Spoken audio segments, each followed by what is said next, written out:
The year is 1978.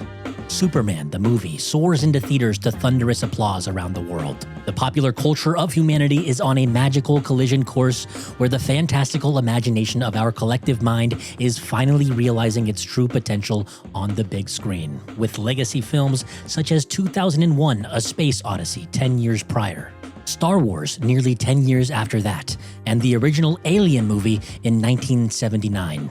Humanity was experiencing what seemed to be a gold rush era of science fiction and fantasy filmmaking. But when you strike gold, you tend to strike again until the mine simply runs dry. Now, the cave we'll be exploring today runs deep with a highly foreign element: kryptonite. If I go crazy, then will you still call me Superman? Perhaps, however, the cave was shallower than we believed it to be. Or perhaps we simply dug too deep, and all that remained was the infertile soil of the fourth and final film in the Christopher Reeve Superman saga, Superman 4: The Quest for Diminishing Returns.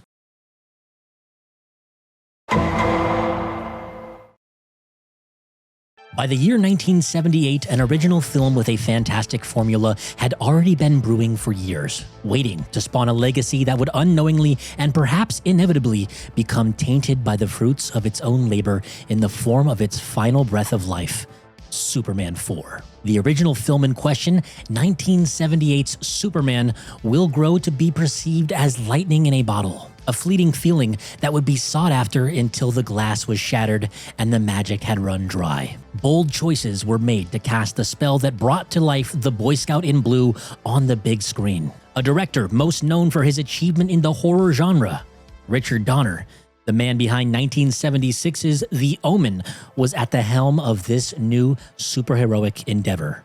A formula that would become successful, at least financially speaking, in the modern era of comic book movies as well, with the horror director James Wan behind the billion-dollar box office of 2018's Aquaman. I guess horror directors make good superhero directors. Sometimes. That's not the point, though. Now, I digress. Many well-revered and popular Hollywood faces such as Robert Redford, Burt Reynolds, and even Sylvester Stallone were offered the role of the titular hero, but none seemed quite the fit, and some simply outright refused the call. Casting the Man of Steel himself became a desperate task, with even the producer's wife's dentist joining the list of screen-tested faces. He didn't make the cut. When all hope was lost, in true Superman fashion, our hero emerged. A relatively unknown stage actor by the name of Christopher Reeve was plucked from theater shows and promoted to the big screen to portray our hero in question, Superman. While a curious choice for director in Richard Donner and a then-dubbed too slim theater kid in Christopher Reeve might appear like an odd formula on paper, there were three final ingredients in the mix that served to brew a near-perfect potion. The first two being the creators of Superman themselves, Jerry Siegel and Joe Shuster. The third, final, and perhaps most important ingredient being none other than Mario Puzo, the main writing force behind the legendary film and novel known worldwide to this day as The Godfather. Yeah, they got the writer of The Godfather to pen the script of Superman, at least the first one, and the second one, kind of. Now, with a tried and tested studio in Warner Brothers, a $55 million budget, $271 million in today's dollar, and a boldly concocted winning formula, the film garnered massive applause worldwide, soaring to $300 million at the global box office, nearly $1.5 billion in today's equivalent. The film sat extremely well with major critics of the time,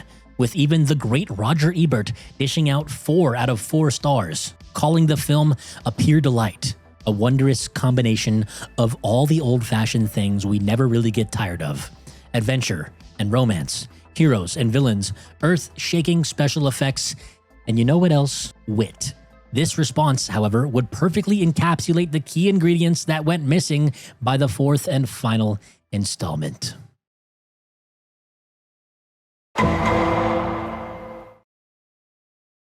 The year is now 1987. 9 years and 3 Christopher Reeve films removed from the fertile grounds fostered by the original creators of the beloved and timeless classic that is 1978's Superman the movie. The first 2 films in the Reeve saga garnered positive responses and booming box office returns, both grossing well over $200 million globally on average. nearly averaging $1 billion in today's dollar. The formula was well intact for the most part, with the secret ingredient Mario Puzo penning scripts and ace director Richard Donner mostly at the helm for the better half of what would become a tarnished quadrilogy of Superman films. Some casual viewers would point to the fourth and final film in the series as the cause of death for the franchise in question at the time, and while it was definitely the final nail in the lead-lined coffin, death was knocking well before the grave was sealed. The root of the cause lies within the interim. The botched production of Superman 2 and the greedy push to further the franchise with Superman 3. Due to alleged poor treatment from producers, the saga lost the soul behind its heart, Richard Donner, during the sequel to the original 1978 film. Superman 2 also saw the last of Mario Puzo behind the script, as it would be his final entry in the franchise. It became clear a lack of leadership in the two most important departments that determined the success of the prior films led to a lack of resonance with audiences, ultimately resulting in the diminished returns of the final films in the saga. Confidence from the suits up top waned as the budgets were slashed film over film, from a $54 million average between the first two down to a $28 million average between the latter half of the film series. Despite the mixed to extremely poor reviews to the third endeavor into said series, and a box office return of only $80 million on a dwindling $40 million budget, Warner Brothers stubbornly pushed forward with a fourth film. A film which would prove the law of diminishing returns, and a film which would ultimately serve to tarnish a legacy and put the Man of Steel to rest on the big screen for decades. With a lack of direction from Richard Donner, the missing ingredient of Mario Puzo, Christopher Reeve himself with the main story credit, and a measly $17 million budget compared to the $50+ million budget of the first one, Warner Brothers scraped bedrock in their biggest on-screen franchise at the time with the fourth and final failure of an installment, Superman 4: The Quest for Peace.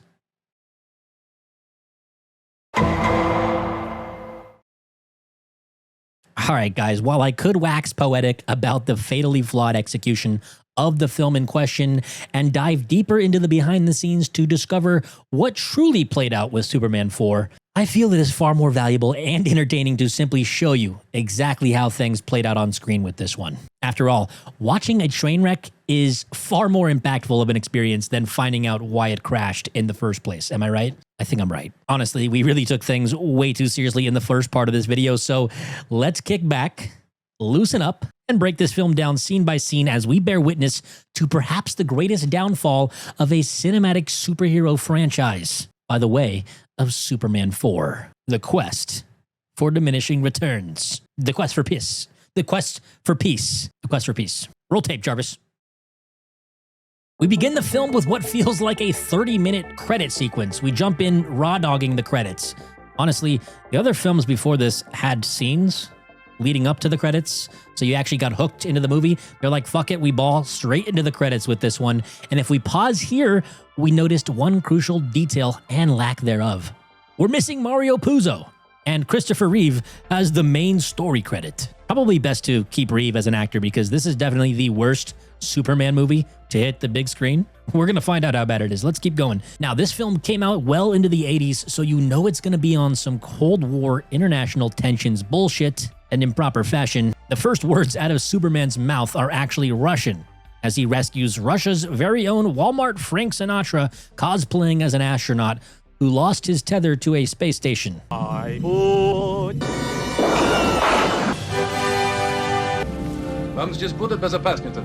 This astronaut guy probably still needed to fix his space shuttle, but Superman was like, nah, we've heard enough, my guy. Any more out of you, and I swear to God, I'll let World War III happen. Although Superman has super hearing, so even if he's singing inside, you can probably still hear him. For real though, when did farm boy Clark Kent get the time to learn Russian? Is that part of his powers? Speed learning? You'll believe a man can suddenly speak Russian. Now, 30 seconds in, and Superman already saved a Russian in space. Welcome to Cold War action films, my friends. Now, what I find hilarious about this scene, besides the fact that it's not going to matter at all to the plot of the movie, it does kind of serve the theme of the movie. We'll go over that in a moment. But the special effects here are just downright incompetent. The extreme contrast between how actually fine the space station looks compared to the compositing of Christopher Reeve's Superman. It's like a third grader using crayons on top of a Rembrandt painting. And yet somehow modern day CW shows still give this film a run for its money.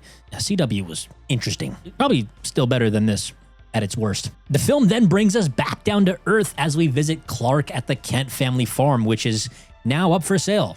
Clark goes into a barn and pulls a magic Krypton dildo stim shot plot device out of his vessel. That's a mouthful. I swear, if this thing doesn't create the resolution to a dire situation in the third act, we're gonna have some issues. So yeah, I guess this scene does have repercussions later on in the movie, but for the most part, the whole farm setting is completely wasted in this movie. This is when Johnny Cowboy Hat pulls up and tries to buy the farm, but Clark isn't taking any corporate bullshit because, you know, he's a man of the people. Well, I'm sorry, Mr. Hornsby. I don't want to sell this place to a big developer.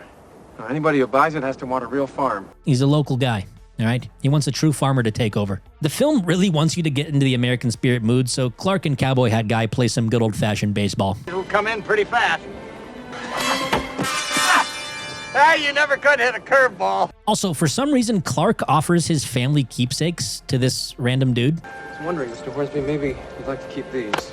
I guess his childhood memories aren't worth too much. My beloved, cherished keepsakes, just here you go. I could probably understand Clark giving his keepsakes up to some impoverished family, but Cowboy Hat Guy seems to be doing just fine for himself. Clark ultimately declines to sell the farm and then absolutely obliterates the baseball just to show us he's still got it. I know the ball goes into outer space here, but by the way they cut this, it made me think the ball was going to just come smash down into somebody's face in the next scene. We then meet the ultimate Superman antagonist, Lex Luthor himself here. What is that god-awful noise you're making? Mozart, my low forehead friend. Classic Lex Luthor. Lex doesn't seem to give a damn that he's in a forced labor camp. You know, he's always got something up his sleeve. Also, he drops a casual line about recreating life itself. Life itself started in a murky pit much like this. You're the first to know that I now have plans to recreate life itself. Superman clone incoming? Perhaps yes. But how is Lex gonna get out of this one? Pretty simple. He has his retarded nephew Lenny pull up in a customized convertible.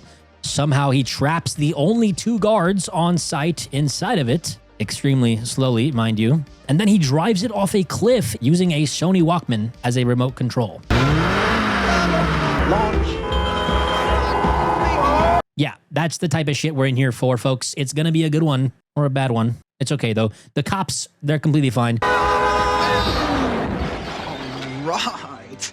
They just crawl out of a seemingly deadly explosion like physics don't apply to them at all. Also, side note, in this scene, Lenny was bragging about the sound system in his car. Super fine sound system here, son. Guess you dudes have never seen one of these since around 100s, have you? But the script still has the cops put headphones on for some reason. Headphones that are still on them when they exit the crash. Like, why? Just, you know what? Don't ask questions.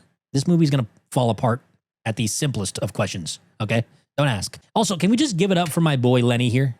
I said he was retarded, but not only does he come in and save the day for Lex with flawless execution, he's sacrificed the absolute beauty of a custom convertible here. Custom paint job, custom interior, state-of-the-art sound system, all that just to run it off a cliff. Great guy. I mean, terrible guy, but great guy. Attempted murder on 2 police officers, sure, but solid guy if he's on your side. I'm just saying. Lenny, I've always considered you the Dutch elm disease in my family tree. But this time, nephew, you did fine. You did great, Lenny. Fantastic job. Probably the most useful you'll be for the entire film. In fact, you're not going to matter whatsoever in the plot, even though you'll be there. We then get what is most definitely the worst line of dialogue in the movie so far as Lex blatantly exposits his intentions. Your Uncle Lex has had nothing on his awesome mind since he's been incarcerated except one thing. Destroy Superman! The film gives zero internal context for Lex's motivation at this point, so if this was your first Superman movie back in the day, you're probably extremely confused as to who this guy is and why he wants to kill Superman in the first place. Now, it's been 2 whole scenes since Superman saved somebody, so we absolutely need a completely contrived, near-tragic event to occur that will have 0 repercussions for the actual plot. So the screenwriters chose to conveniently have Clark miss the subway train. They give a subway conductor an inconvenient heart attack, all while Lois is on board. And of course, Superman saves the day. But how does he do it? Well, it's obvious, isn't it? He steps on the subway track, causing it to shoot out electricity, which obviously somehow instantly stops the train.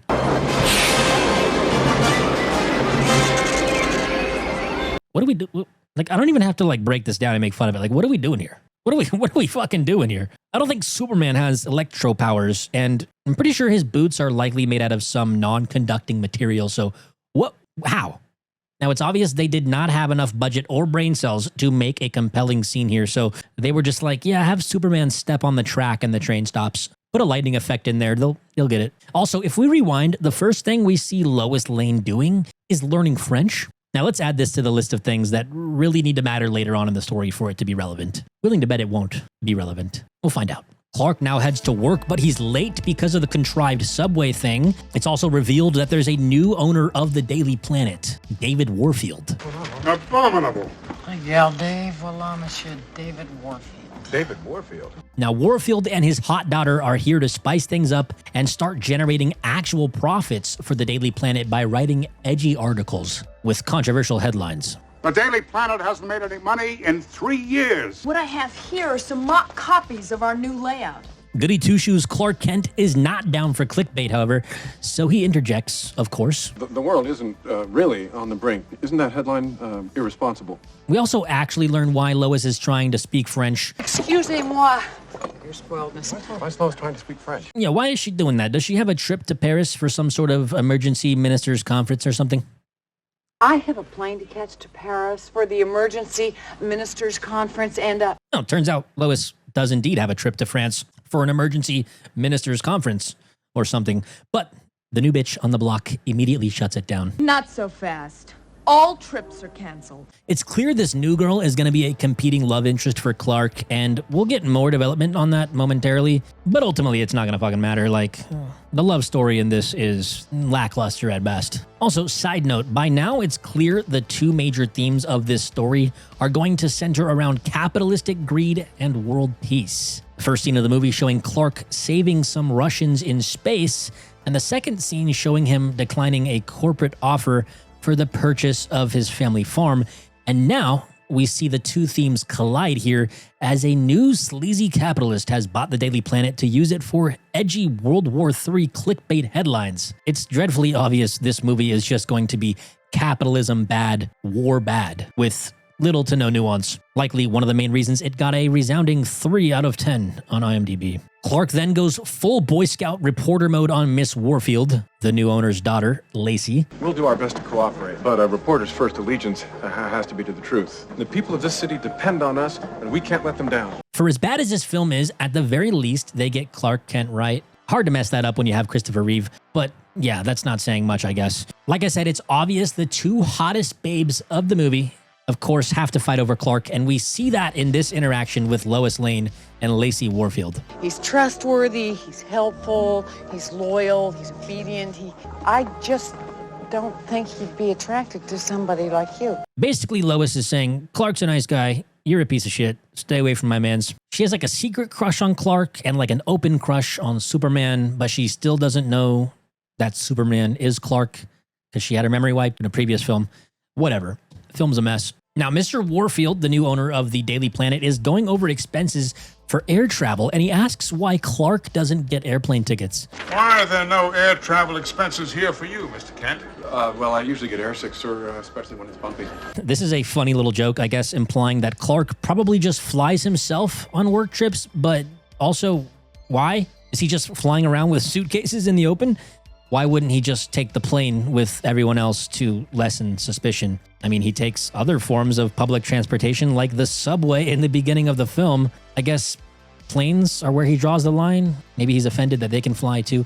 I don't know, terrible joke. Probably the best joke in the film, but terrible joke. We then see a TV broadcast from the president making an important announcement about some sort of global news. This is going to be the catalyst for the plot here. Now, Warfield, of course, doesn't give a single shit if World War III happens. He just wants headlines. Clark, you always overreact. It won't be that terrible. Hopefully very terrible, Miss Lane. The president says the world can't seem to come together, so fuck it, we ball. Because the summit has failed, we have no choice but to strive to be second to none in the nuclear arms race.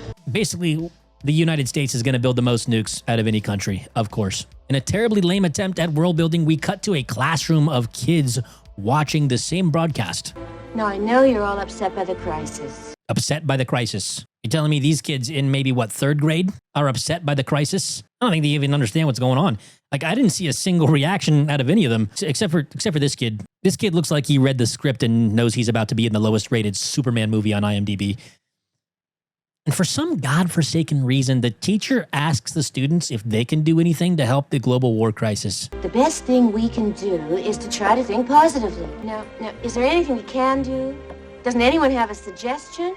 Now, she actually suggests writing the local congressman. Not a bad idea, I guess, but we then have this based Chad in the corner with an absolute banger response. What do you think we can do about the crisis? I tell you who I'd write a letter to that would do some good. Who, Santa Claus? No, Superman. You tell him, kid. But how do you send a letter to Superman? Doesn't matter. Moving on. The film then takes us to the next scene, which takes place at a museum where people can witness a single strand of Superman's longest pubic hair, which can hold up to 1,000 pounds on its own. Impressive. Impressive, guy. Wish mine would do that. Now, the reason we're seeing this bizarre museum exhibit is, of course, so our main villain, Lex Luthor, and his retarded nephew can come and steal it for nefarious purposes.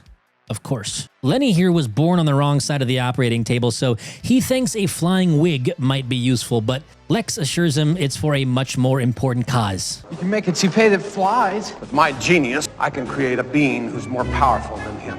Cloning Superman, of course, or making a variant of him at the very least. So in proper corny villain fashion, Lex moseys his way on in, smashes the glass himself, and takes the hair, no problem. Gotta hand it to the guy, he didn't even send a henchman. No advanced criminal team, just him, the retarded nephew, used purely as an audience insert to give exposition to, and some pliers. I guess Superman's hair can hold 1,000 pounds, but you can just cut it in half with a standard set of pliers. Nice, cool. We then get a scene that feels more like an Austin Powers movie than a Superman film as Miss Warfield tries to seduce Clark in the middle of a not-so-private office. But we're interrupted by a fan letter from the elementary school kid. I got a letter here for Superman, care of me. I don't understand. Superman gets mail here? Guess he found out how to reach Superman. Kid's smarter than me. What can I say? It's a Chad, absolute Chad. But yeah, if we look at this through the right lens here, the whole plot of this movie revolves around a schoolboy telling Superman to destroy all the nukes. And I said we should get Superman to rid the world of nuclear arms because only he could do it. Basically, this absolute Chad lad is single-handedly responsible for stopping World War III. Love it. It's not going to happen quite so easily, however, because Superman denies the request and gets roasted publicly by the school kid. I just said I wish Superman would have said yes. Side note, the 1980s are calling and they want their football pads back. Miss Warfield. Seriously, she looks like a Roblox character. An anorexic one. Now, not only does Clark get roasted by the school kid, but also the Daily Planet newspaper publishes an article claiming Superman told the kid to unalive himself. This, of course, doesn't go down well with the man himself, so he rage quits back to the lobby to talk to his ancestors. The Earth is too primitive. You can flee to new worlds where war is long forgotten. Turns out Krypton is just a bunch of pompous dicks, so Clark has a better idea and takes Lois out for a world tour. Clark, stop! Oh, Clark! Okay, I can believe the whole phone booth changing thing, but this mid-air suit change really broke me. I get it, he has super speed or whatever, but it just doesn't play well at all on screen. Hey, let's just be honest. Also, in one of the worst superhero flying scenes ever put to screen, Clark toys with Lois as if he's going to drop her 1,000 feet to her death because why the fuck not? Let's just have some fun with this one. There you go. Bye-bye. Now, I wasn't born in this era, so I'll always have a deep hatred for how they go about filming the flying scenes, especially on lower budgets. Also, the logic of it, he just holds Lois by her hand and all of a sudden she can fly too? Like Tinkerbell or some shit? Like as if she wouldn't be absolutely ragdolling behind him like the toy doll from Napoleon Dynamite. I don't know, physics are just not physicking with this one. Whatever. Now, I haven't rewatched any of the Superman films besides the original 1978 Reeve movie since I was a young kid, so this part caught me supremely off guard. Superman gives Lois a kiss and erases her memory of the entire fight scene. Lois, it's time to go. We'll be late. Huh?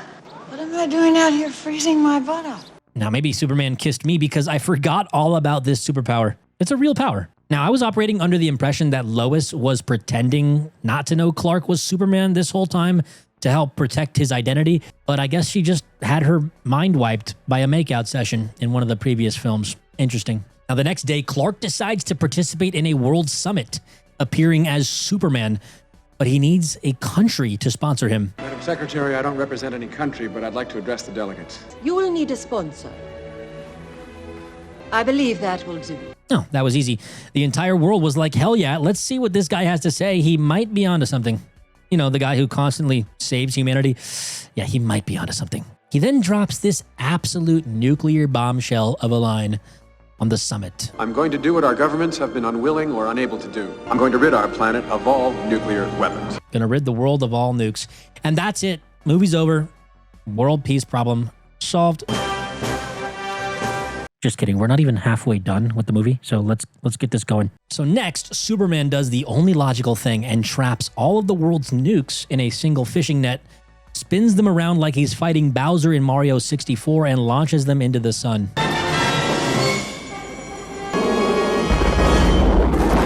And now the movie's over. No, just kidding. Let's keep going.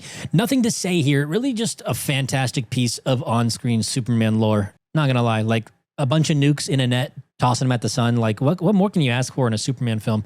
Incredible. Now, the next scene shows Lex meeting with a few of the world's top nuclear authorities from different countries. Lex proposes they attach some sort of portable Superman cloning kit to a nuclear missile in order to defeat Superman somehow, so they can keep making money off of nukes. If you'll help me put this on one of your missiles, I promise you, Superman will have the biggest surprise of his life. Makes enough sense, I guess, but not really. Like, how the hell does this cloning thing work exactly? Also, if you want to keep selling nukes, maybe you just like keep letting Superman throw them away so that the countries are forced to keep buying more nukes.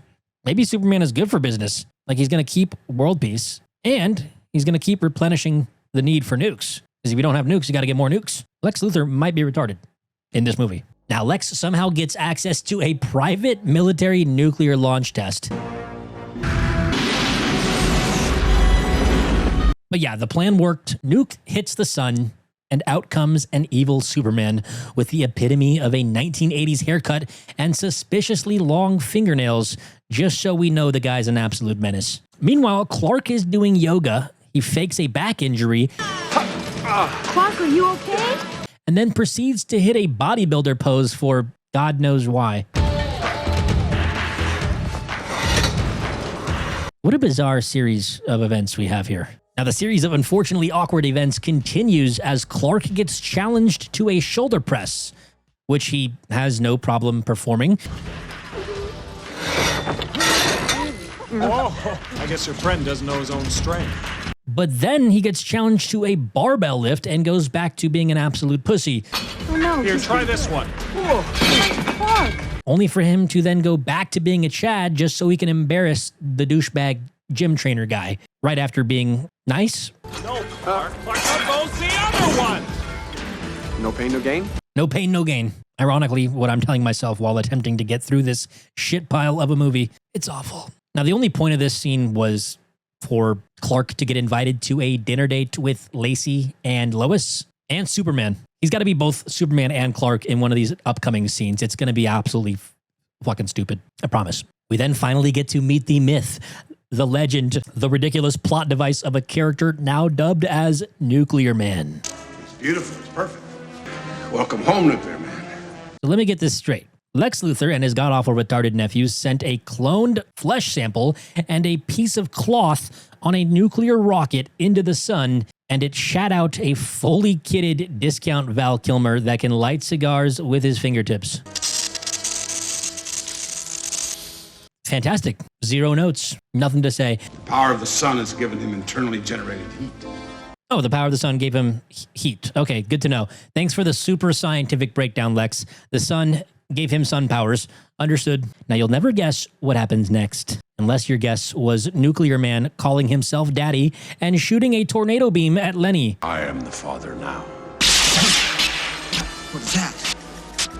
Oh, no. If that was your guess, you'd be completely correct. Seriously, what the hell is this power he has? He like points at people and they start spinning. Who wrote this shit?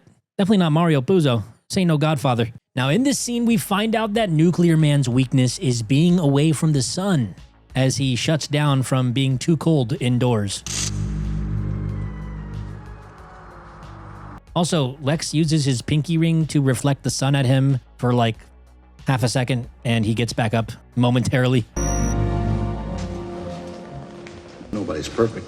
Nobody's perfect. Yeah, tell that to the scriptwriters. Now, meanwhile, Clark and friends are finally having that dinner date, but it's a double date with Superman. He's Clark and Superman. I mean, how can he be in two places at once? Turns out he just makes an excuse to leave momentarily so Superman can make an appearance. Hi, Lacey. Hi, Clark. Say, could you make it 20? Driver didn't have any change. Lois talks about her dinner plans for Superman, but Superman uses his X-ray heat vision and cooks the chicken faster so he can get away and turn back into Clark, only so he can go down, meet Miss Warfield, get caught up on a bellhop, change into his suit publicly in a car, and go back up to the apartment as Superman again.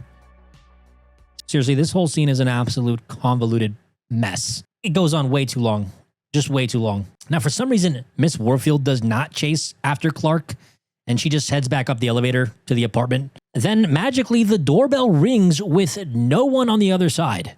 Oh, great, that's him.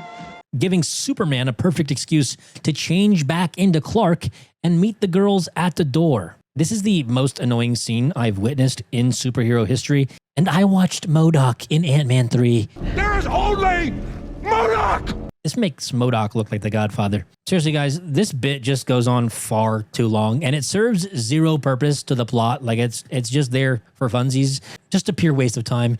And not to mention, half of it doesn't make a single lick of sense. It's okay, though, because we're about to have our brains melted again by some magical technoscience Lex Luthor plot logic as Clark goes to the kitchen only to get a broadcast from Lex that is both conveniently able to be seen from the exact location Clark is currently in. Oh, and only Clark can hear and see it because magical movie bullshit. Don't be concerned, Blue Boy. You're the only one who can hear me. It's my own private frequency. You might call it Lex TV. Oh, sorry, duh. It's a private Lex Luthor frequency. Should have known, but what is Lex even up to here? To your left. I'm gonna blow 20 stories off that building. Give or take a floor or two.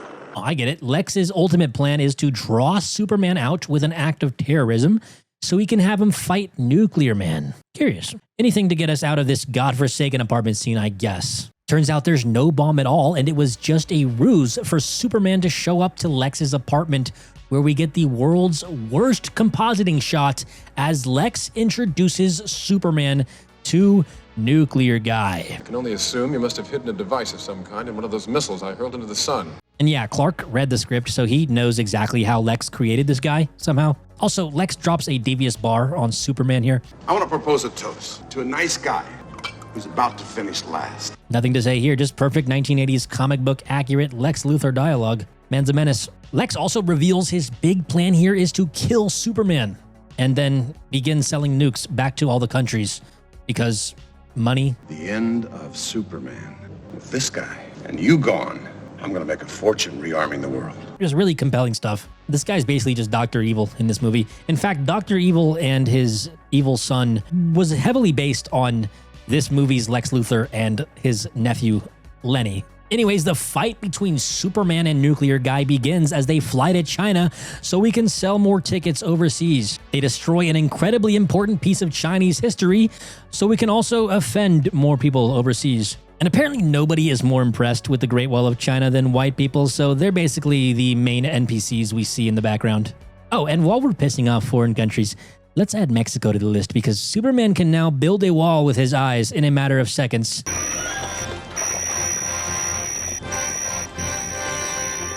I know an orange man who would love to hire this guy. After becoming the cartel's greatest enemy, Superman flies into space only to go full Captain America by way of getting turned into a capsicle. Think the film has gone full retard? We're far from done. Nuclear fuckboy hits a 720 into a volcano, causing the second coming of Pompeii. It's cool though. Superman corks it with a giant boulder, freezes the lava with his ice breath, and says, "Have a nice day," in Italian. E il mio lavoro non fa niente. Arrivederci. Arrivederci. Arrivederci. He speaks 3 languages in this film. Fuck yeah. Love it. Passport bro. Nuclear Boy then tries to go full Sabretooth mode with his electric claws, but Clark Spartan kicks him back to Earth where he hijacks the Statue of Liberty, dropping it into the middle of Metropolis only for him to scratch Clark on the neck while he's putting it back. Turns out it was the world's deadliest scratch, and it weakens Superman enough to where Nuclear Guy can kick him into space, causing his cape to somehow fall off and end up at the Daily Planet. How conveniently retarded. Or retardedly convenient. Point is, this is all dumb as fuck. Clark is now back home with the flu, and Lois pays him a visit at his apartment. You haven't been to work? You haven't called the office? But I knew you were here, you know? Oh, somehow you knew that if he wasn't at work, then he might be just at home?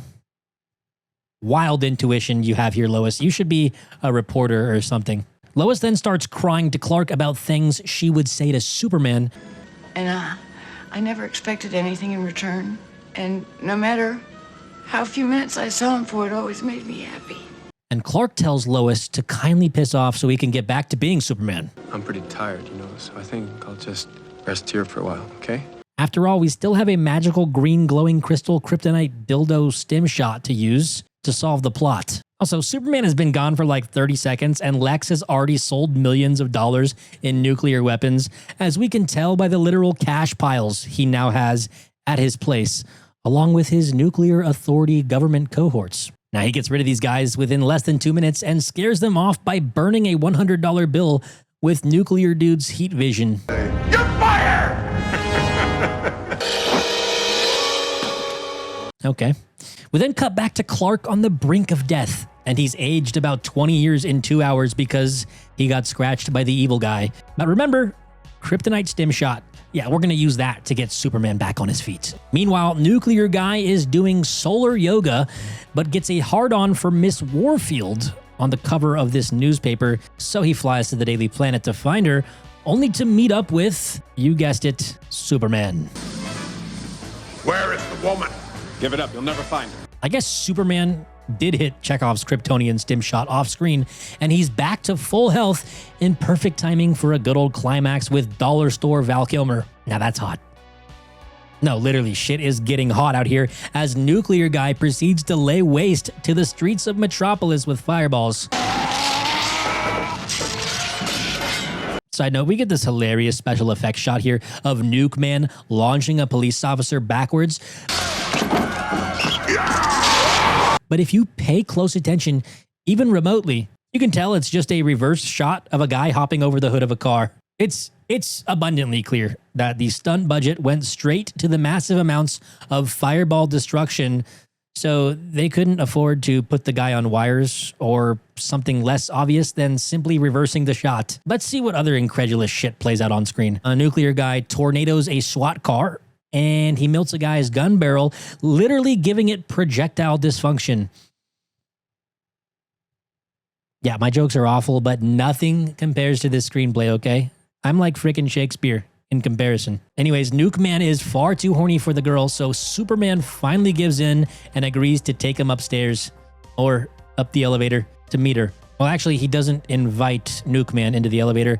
He goes up without him, so Nuke Man finds his own way. Turns out Superman actually does want Nuclear Guy to get into the elevator, so he traps them in there, away from the sun, obviously, because he read the script and knows his weakness. This then causes Nuke Man to instantly pass out, allowing Superman to drop him off on the moon.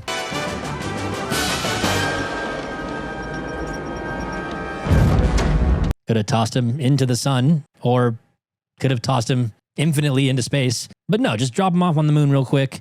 Also, he doesn't kill him because he has to fix the American flag first. What? Now this allows Nuke Man to make a complete recovery out of the elevator. Guys, honestly, at this point, I don't even have to make fun of this shit. I literally just have to describe what's actually unfolding in front of our eyes. This shit has so many layers of stupid to it that I'm finding it hard to take any sort of clever angle on it. It's just pure, unadulterated stupidity on screen. So just enjoy it, I guess. Anyways, Nuke Man forgot about his highly lethal electric scratches, so he smashes Superman's head and goes for a moon boulder throw. Turns out, never mind, he does actually remember his finishing move, but Clark counters it, only to have Nuke Man fireball him and toss him away.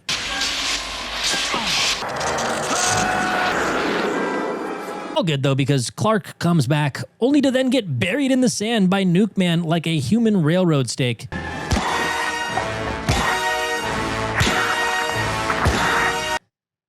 Can't make this shit up. It's like an Acme cartoon gone retarded. Now Clark being buried in the moon. I can't even say this shit out loud. Now Clark being buried in the moon itself allows Nuke Man to finally kidnap Miss Warfield, while Superman again fixes the United States flag.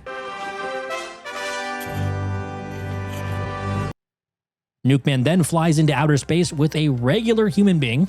Mind you, she would implode or instantly die within seconds. But it's okay, because Superman uses the moon to hide the sun from Nuke Man. And my God, this movie is mentally exhausting. I think most of the budget went to hookers and cocaine, because they sure as hell weren't spending any decent time or brain cells making this shit make any sense. Back to the action. Superman drops Nuke Man into a nuclear reactor on Earth, which somehow powers up the city. And then we cut back to the Daily Planet, where Perry White used a loophole to get back control of the newspaper from the nefarious Mr. Warfield. And yeah, I mean, that's pretty much it. The day is saved. Superman shows up for a press conference, announces world peace, finds Lex Luthor, takes him back to prison, and takes his nephew to get molested by a Catholic priest. He's been under a bad influence. Do you think you can help him? Every boy can be helped, Superman. And he explains how he found the weakness for Nuke Man, just for good measure. While I was recuperating, I had time to figure out that if your foul creature was born from the sun, it had to be a source of energy. For real, that's it. That's the movie. And Lois speaking French never mattered. Neither did the Russians on the space station. That scene from the beginning of the film, yeah, it had no real impact on the plot. We never returned to the sale of the Kent farm either, so what the hell was that even all about? Also, why does Nuclear Guy suddenly get all horny for the daughter of the evil newspaper takeover guy? Are we missing some context? Like, he sees a newspaper of her, all of a sudden he just gets a hard-on. Pretty much everything in this entire plot makes zero sense. It's almost an insulting film to watch, if I'm going to be honest. And we were sort of promised a interesting love triangle between Lacey and Lois, but that didn't pan out either. Like, nothing mattered in this film. The themes were theming. The writers were snorting shit and not writing. And I mean, I guess give it up to Christopher Reeve for performing as Superman one final time. Lois Lane wasn't too bad in the film either, I guess. Lex Luthor was fine, doing what he always does. But for the most part, like I said, this whole entire plot, I just described it to you in full detail. We can clearly see why nobody liked this film. I told you guys in the beginning of the video how this film came to be, what led up to the disastrous train wreck that is Superman 4, The Quest for Peace. And now you've seen it for yourself, basically, for what it's worth, without actually having to watch the movie itself. Hopefully my video was less painful of an experience than actually watching the movie itself. But I'll never know, because I make the videos. I do watch them sometimes, but sometimes I hate them. You guys seem to like them though, so I'm going to keep making videos as long as you hit that like, that subscribe button, and as long as you also have a great day. I love you 3000. Bye-bye.